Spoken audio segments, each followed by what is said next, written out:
Breaking headline right here in New York City. A young American doctor back from Africa raced to a New York hospital, and tonight it is confirmed a new case of Ebola. This was the image late today, that ambulance rushing the physician from the aid group Doctors Without Borders to the hospital for testing.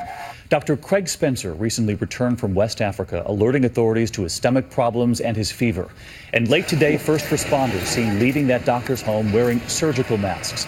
Dr. Besser is standing by. He's right here tonight. But first, ABC's Lindsay Davis leading us off. Inside this ambulance rushing to Bellevue Hospital tonight, 33-year-old Craig Spencer, a Doctors Without Borders physician suffering from a fever and gastrointestinal symptoms, a confirmed case of Ebola right in the heart of New York City. Dr. Spencer had been in Guinea, one of 3 hot-zone countries. Last Thursday, he flew home, connecting through Brussels before arriving at New York's JFK airport. He had been monitoring his temperature and reported his fever this morning.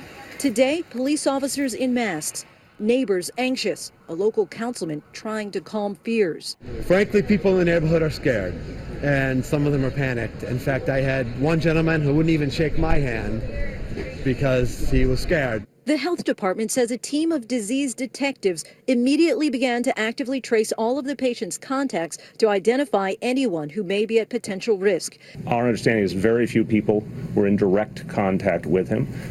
In recent days, Bellevue Hospital has been holding drills in case a possible Ebola patient comes through their door. Tonight, those plans going into motion. It took only a few hours to determine that Spencer did indeed test positive for Ebola. Meanwhile, his fiancée said to be healthy, but remains here under quarantine. David? Lindsay, thank you. Let's get right to ABC's chief medical editor, Dr. Richard Besser, back with us tonight. We now have confirmation it is Ebola. And Rich, when people see this headline, New York City, more than 8 million people, we all take the subway, come in contact with a lot of people. How do we put some fear to rest here? Well, it's important to remember, even in such a crowded city, you only get Ebola if you have contact with the patient's body fluids. And this is a doctor. We expect that he contacted and reached out for help with the earliest symptom, fever, before he could spread the infection. At the earliest warning signs. I want to take everyone at home back to that map tonight. The 4 hospitals across America that specialize in this, they've trained for Ebola. He was brought to a different hospital here in New York. But Rich, you were telling me you saw some encouraging signs. I did. You know, even from the beginning here, the ambulance workers who picked him up, they were fully suited in full gear. So there'd be no exposure. The CDC team will be coming, and they'll work with the city to decide, do they keep him and treat him here in New York or send him to one of those other hospitals?